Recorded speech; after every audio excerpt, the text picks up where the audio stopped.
Hi, everybody. It's Professor Mitchell. We've reached the last section of Chapter 4, which is 4.3 on counting.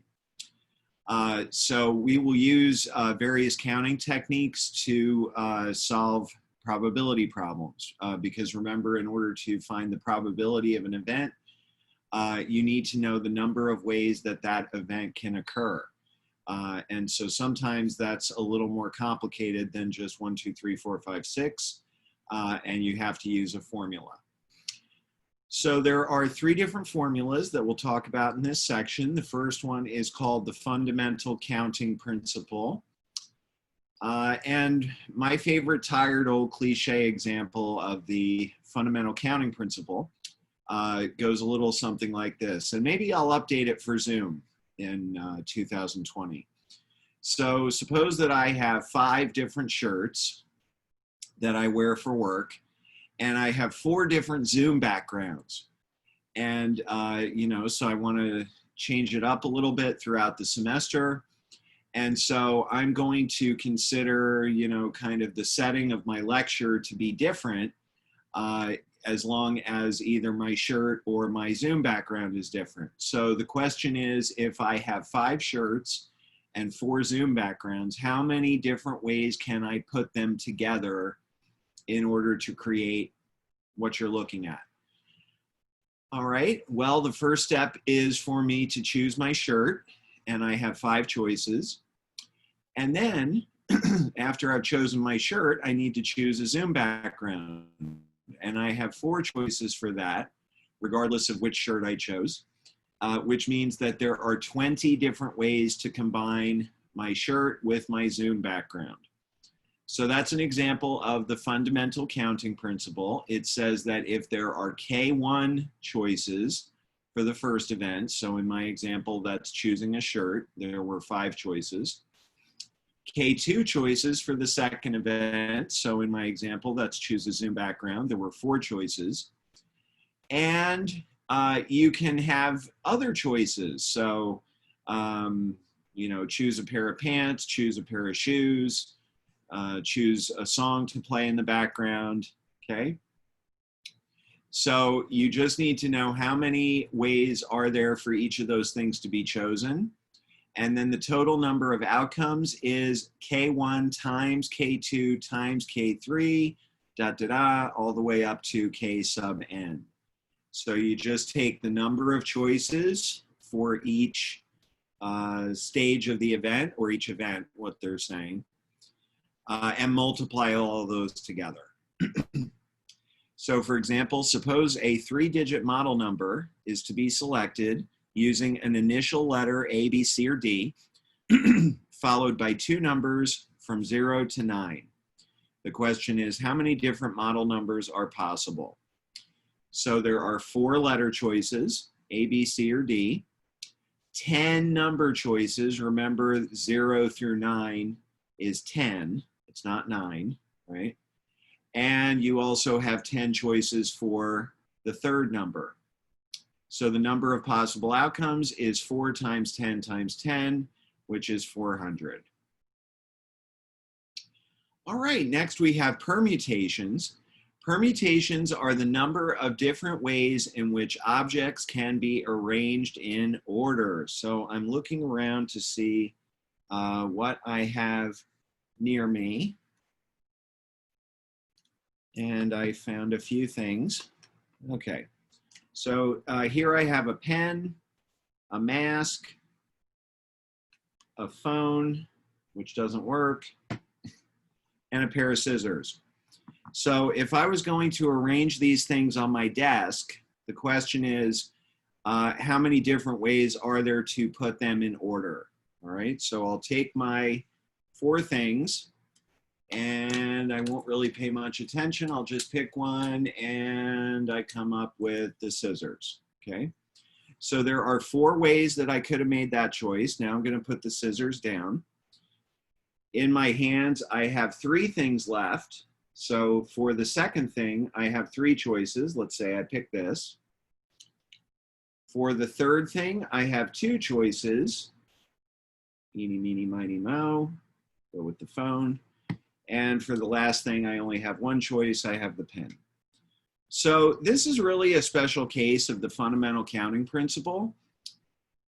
So what this says is that if you have n objects, the number of ways to put all n of those things in order, and putting things in order is called a permutation, is called n factorial. That's what that little exclamation point is. And that means start with the number n and multiply by every smaller number, all the way down to 1. So in my example, n was 4. So 4 factorial would be 4 times 3 times 2 times 1, which is 24. And by definition, 0 factorial is equal to 1. We'll just take that as a, because I said so, all right? Really, the best reason for 0 factorial to be 1 is because this factorial is going to appear in some formulas. And in order for those formulas to work, 0 factorial has to be 1, all right? We might as well make it 1, right? I mean, this definition here doesn't talk about what to do if n is 0. So, I mean, we could make 0 factorial be anything we want, but it turns out the best thing to make it is 1. All right, now here's a formula, or the formula, for permutations of n objects selected x at a time. So what that means is, here are the 4 things that I have on my desk. Now suppose that I just wanted to choose 2 of these and put one on the left side of my desk and one on the right side of my desk. So I would have 4 choices for what to put on the left side, and I would have 3 choices for what to put on the right side. Okay, and then these 2 things, I'm just going to put them away. All right, so the way that formula works, it's called, you see here, the notation is NPX. Different books write that different ways. This is actually how you calculate it using this formula. And by the way, at the end of this lecture, I'm going to show you how to do the NPX formula on your calculator. So I don't care if you ever use this formula. All right.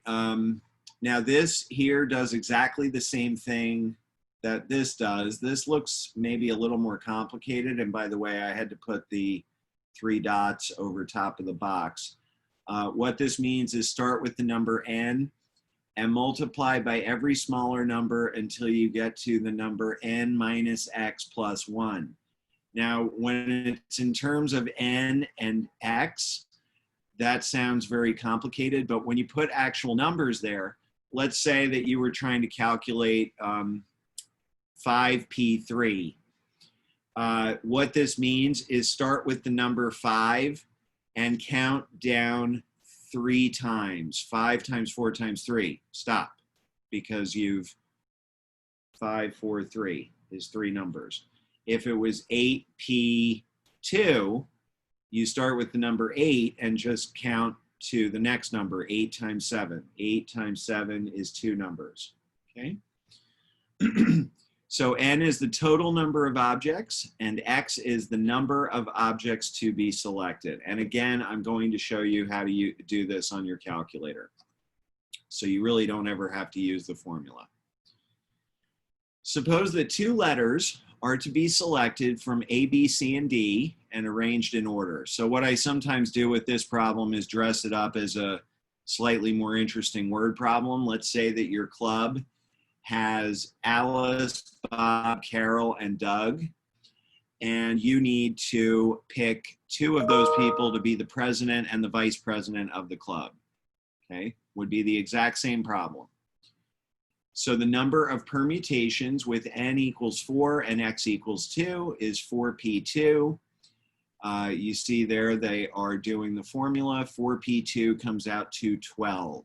And again, I'm going to show you how to do this on the calculator, and the calculator will tell you it's 12. And this is a nice problem because the answer is small enough that they can actually show you all of these different permutations. So in my example, Here, Alice is the president, Bob is the vice president. Over here, Bob is the president, and Doug is the vice president.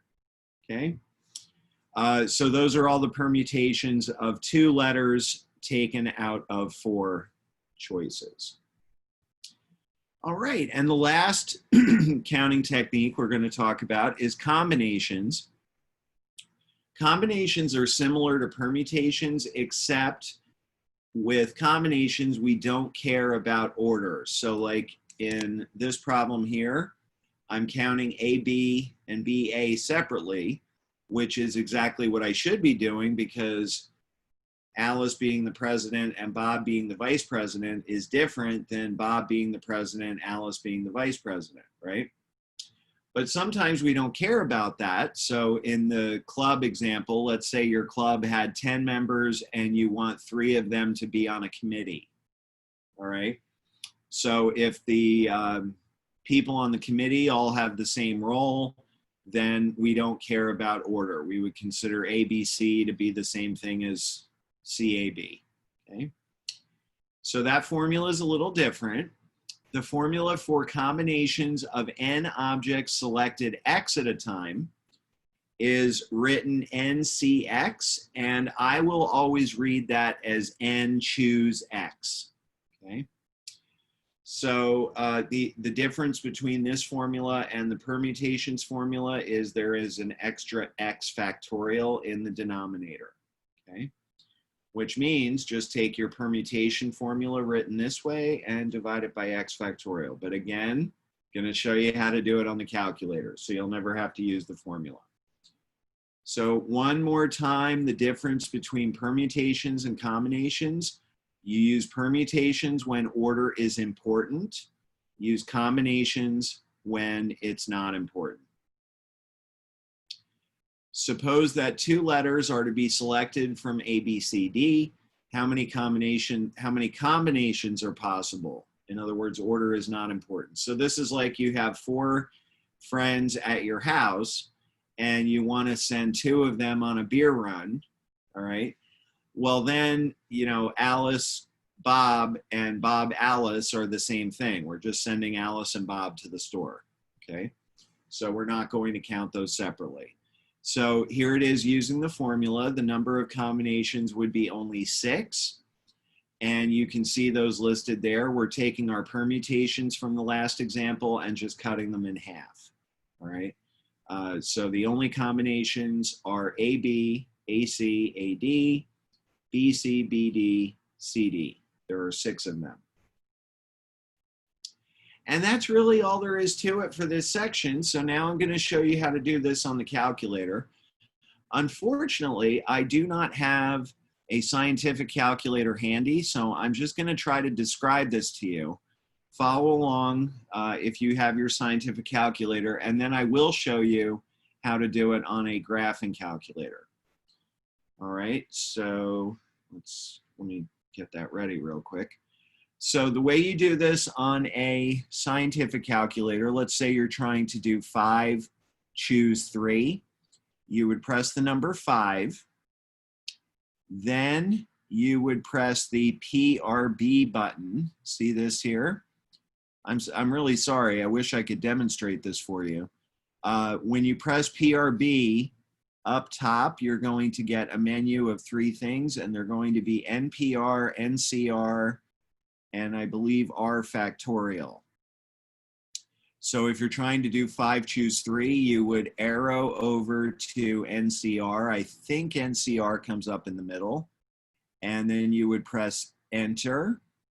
And at this point on your screen, it would say 5 NCR. You would press the number 3, and you would say equals. And I believe 5, choose 3 comes out to 10. All right, so try that. Now I'll show you how to do it on the graphing calculator. So what I have on my phone, actually, a few years ago, I went to a conference where I was going to need a graphing calculator, math professor conference, right? And I forgot to bring one.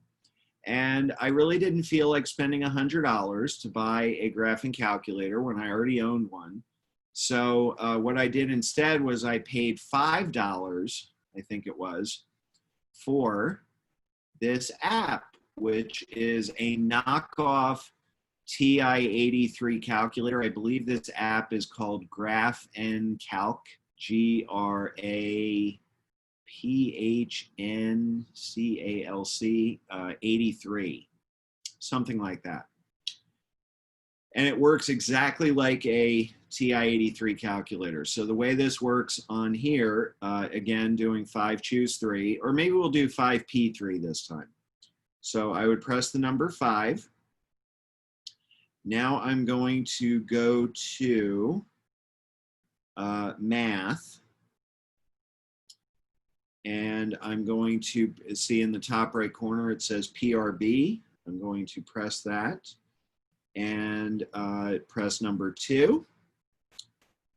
Okay, so so now I have the 5P and it just wants to know what the second number is, so I'll put 3. 5P3 happens to be 60.